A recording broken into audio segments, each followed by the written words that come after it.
Waichas kukwasta inchai squeeze tip yalachna tzitskin.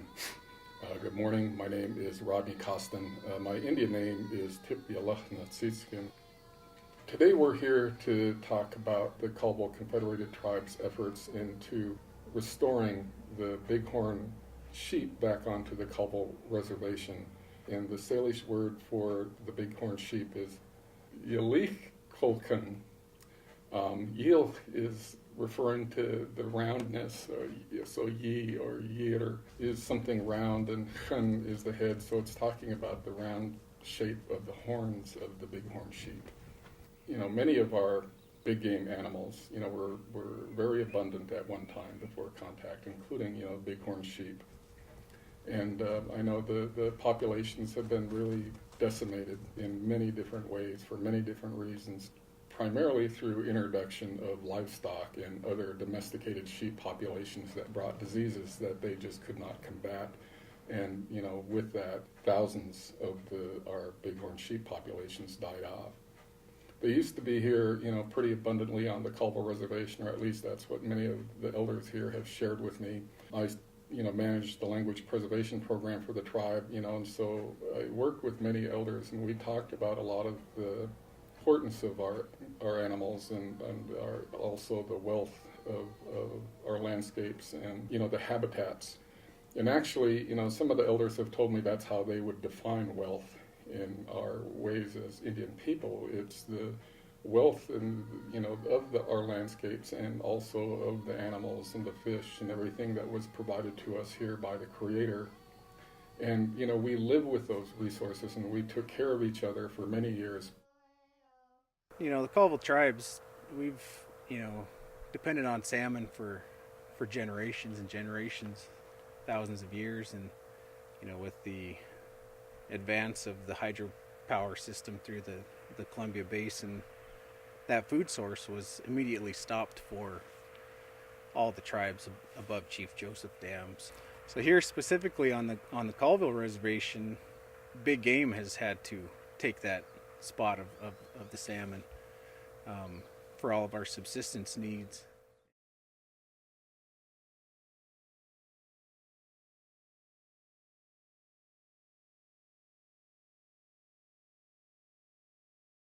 It began as an idea of bringing bighorn sheep back to the reservation in areas that they've been extirpated. So it was just more of a hope or dream, I suppose, is how it started. And then from there, we submitted for a grant that got funded to do some bighorn work. We wanted to work on bighorn sheep for years. Ever since the 90s, we talked about doing some bighorn sheep work. And basically, we had one existing population of California bighorn sheep, which was in the Omak Lake Game Reserve, and we didn't know a lot about them. We knew that they showed up sometime in the late 70s, early 80s, just kind of on their own. But there wasn't a lot of pursuing management of them at the time because there was still grazing allotments for domestic sheep and goats in the vicinity of that area. So kind of the thought by the managers back then was that it would probably just be becoming a disease issue and cause die-offs. So they didn't put a lot of investment into trying to do anything with that population. The bighorn sheep, I guess you can almost look at it as, parallel to us as Native people.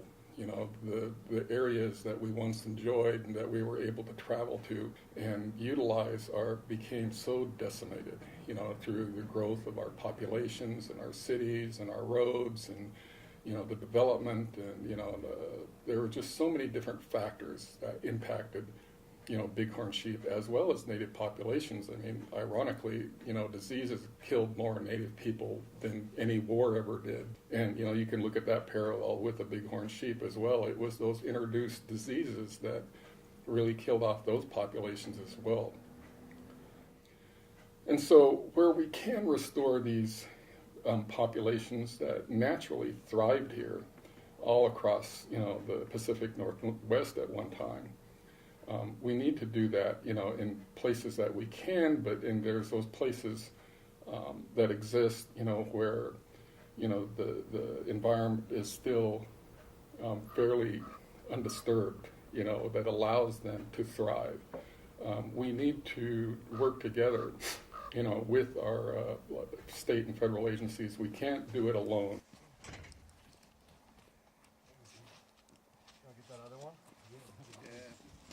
And it was about the early 2000s we started actually paying attention to that population a little bit more, and started looking into the feasibility of trying to get that population to grow in a healthier level that maybe we could start harvest in that population. With the bighorn sheep, if you look at the artifacts of our people, our people used this animal in many different ways. We respected them. When I would work with the elders of our tribe, they told me at one time they used every part of the animal. They would even, eat the meat out of the hooves and the ears and the throat and everything else, parts that most people just discard today. They'd use the hides, for clothing, especially for big mountain sheep. If you look at a lot of the buckskin shirts and dresses and stuff, they were actually made out of bighorn sheep. And then, a lot of the horns were made into bowls and spoons and different things. So every part of the animal, they tried to use every part of it. And so initially, the idea was to augment that herd, was kind of what we started the work with the idea of doing, was augmenting the existing herd on the reservation. So in about 2007, 2008, we started an effort to put collars on those animals and to actually sample them as well, so we could test them for disease and also look at their genetics. And the idea was that, if we could show that they're a clean, healthy population, that maybe we could eventually augment that population and try to help them get to a huntable level. Those domestic sheep allotments eventually just weren't used anymore, and then we actually put in code so that they couldn't be used again. We actually had tribal code changed.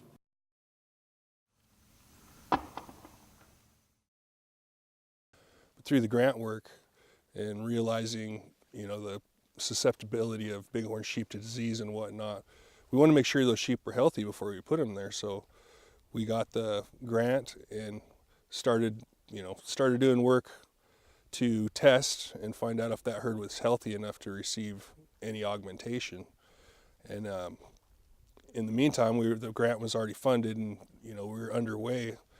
So we started looking around for areas that we could get sheep from, and then through that process identified through WDFW that there was a possibility of getting some during the grant, which was something that it happened a lot quicker than we expected. But the testing of the other herd was ongoing, so we didn't want to augment that population before we knew that it was healthy enough to receive other animals. So then the idea was maybe to augment the Hell's Gate area, or put some here that weren't here at all. Then we'd have a clean source of bighorns we could pull from to augment our other herd. And it's all traditional area where the bighorns were. So when we were trying to select, an area for where the bighorns would be reintroduced, Hell's Gate was kind of a natural location, but one of the issues down there was the habitat wasn't quite right. It was too forested. California bighorn sheep don't normally like a lot of forest. They like the open ground. And so what happened was in 2005, when we had a big fire down there caused by some fireworks, it created perfect bighorn sheep habitat. We decided that we had a lot of historical habitat in the Hell's Gate Game Reserve that currently wasn't being occupied by California bighorn sheep. So the thought process there was, well, let's reintroduce bighorn sheep into that historical habitat in the Hell's Gate Game Reserve, and then when we get that population to a sustained number that we think we can take from, we'll actually take some sheep from there and augment that Omak Lake population. So that was the original plan. 08 or 09 was the first capture release, and so yeah, I was there for that. Green as could be, just a starter. Yeah, it was neat to be able to start when this whole project started, or at least the capture stuff started. The first The first capture we attempted was at Mount Hole, and it was a ground trapping effort. And conditions weren't real great for doing that. And that was a cooperative ground trapping effort with Washington Department of Fish and Wildlife. And we ended up only getting 7 animals, so it wasn't as productive as we had hoped it would be. And those were the first animals released into the Hell's Gate Game Reserve. And we ended up following that up with multiple aerial captures down at the Titan and Clemens populations, which are co-managed between the Yakima Nation and Washington Department of Fish and Wildlife. And then over the course of the next 3 years, we had several different augmentations from those Titan and Clemens populations that all went to this Hell's Gate Game Reserve.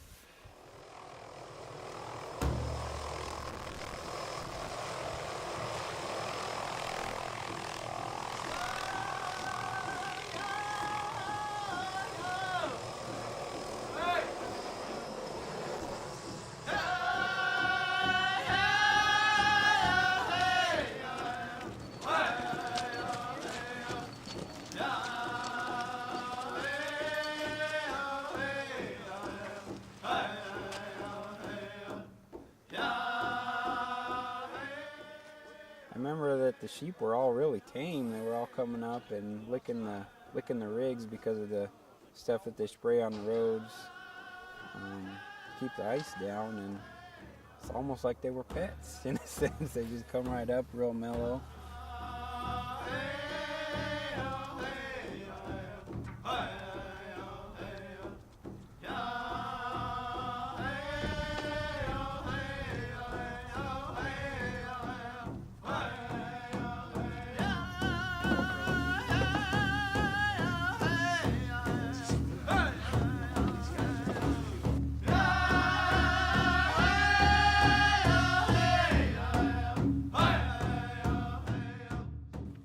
Yeah, when they went in the trap and whoever was holding the remote and it triggered and the wall just come down, I remember just a big old ruckus, and you could tell that a bunch were in there running around.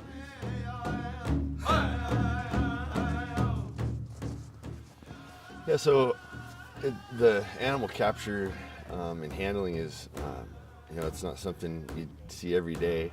And so we tend to try to get as many of our staff involved as we can when we do this. And we, there's a lot of moving parts. We tend to try to put people that are newer in maybe less aggressive situations where they get to kind of participate but still observe and kind of learn, so we're not just throwing them to the wolves. So they kind of ease into it a little bit, and then as they gain comfort level on doing different tasks, whether it's taking blood or even just writing down data, we just kind of ease them into it so that their comfort level's there, and then eventually pretty much everyone gets to a level where they can perform any duty.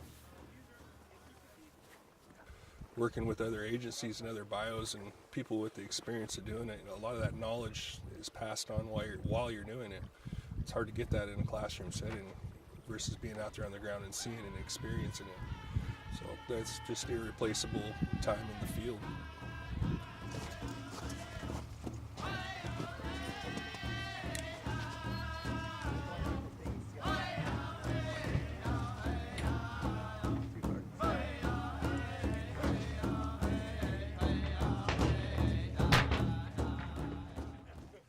Yeah, I mean, the first time you get in to tackle a sheep down, get it radio collared and ear tagged and stuff, they'll kind of explain how it's going to happen. But when they close the door and you're in there and it's just you and the sheep, it's a different experience. You don't know what to expect until you just have to rush an animal and tackle them down.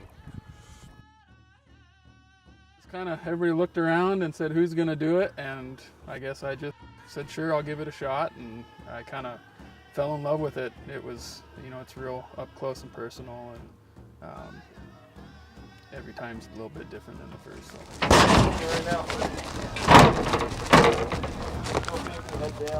Yeah, he's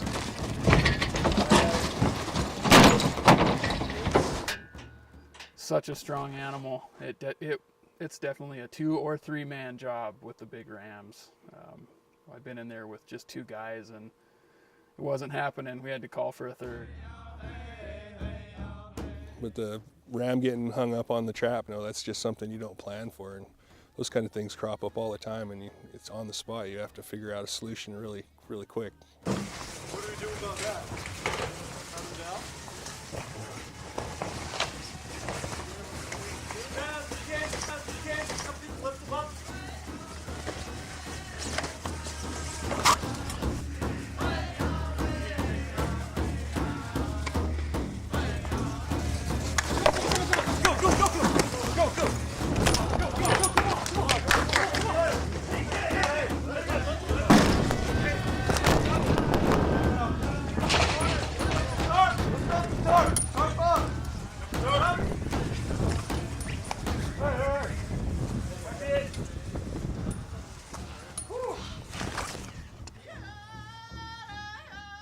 The transplants were basically over the course of about a 3 to 4 year period. I believe the final number of animals that we had transplanted was around 114. And so, majority of those animals were ewes. I think we had about 10% ram in those transplants. But so that 114, it doesn't take long when you're having a good lamb production, to get that number up. And so that's where we're sitting at approximately around 200 animals. It was literally a matter of a couple years before we got there. Good lamb production, good survival. There's a lot of habitat available to these animals, and I think it kind of went as expected. We were hoping we could be, having a huntable population within 5 years, and that happened. So it's been successful that way.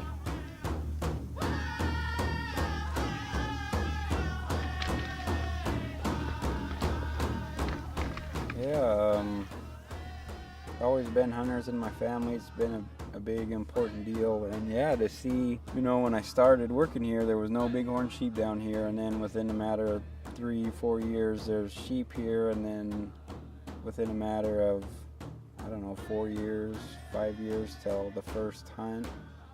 It's a pretty big deal to be able to come down here and to see them. Just to see them is neat. I mean, especially bachelor groups of rams or something, they look pretty neat.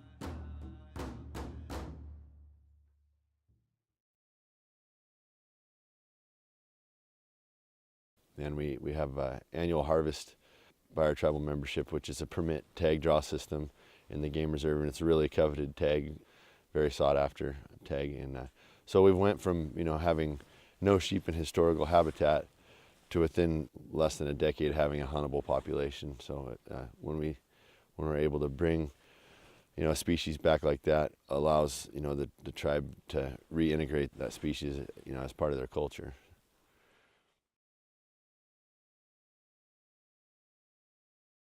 The population grew up over 200, and management dictated that we would be able to allow hunting at that point, and that's what we've done, and members have been able to come in here and hunt for a few years now.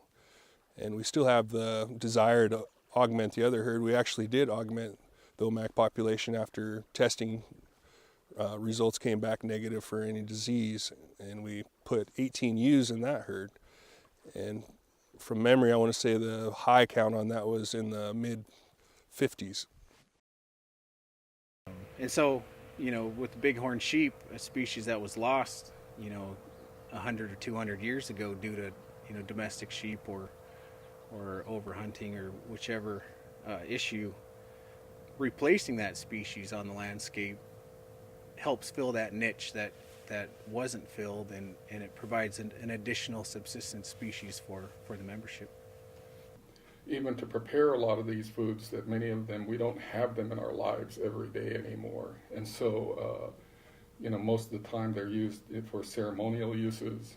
And, even for that, it's getting hard to be able to have them, where it's in a sustainable way to even sustain our culture. And I think that the bighorn sheep is, one of those species, because they just aren't as available.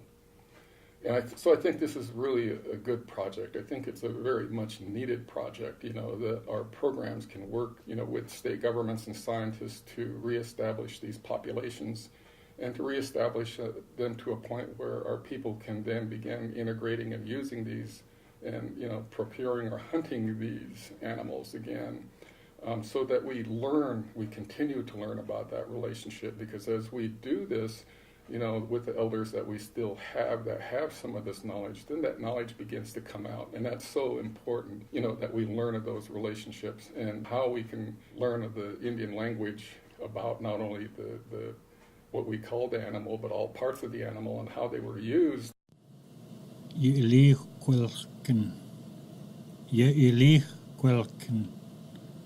Bighorn sheep male. Stemilza.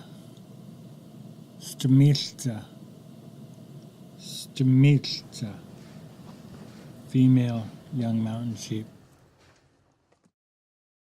What memories our elders have today. That is so important, that our people understand and they know that our young people especially, so that in years to come, we're not going to ever be able to restore the landscape to what it once was. We know that. But we can look for those areas that we can protect, that we can restore back to as much as we possibly can to what it was like once before. My dad was able to draw a tag and take one just right over there on that ridge. I mean, that's pretty neat. Because I think there's only 5 tags given a year for down here. But yeah, it's a pretty big, important deal to be able to see that big of a change in a short time.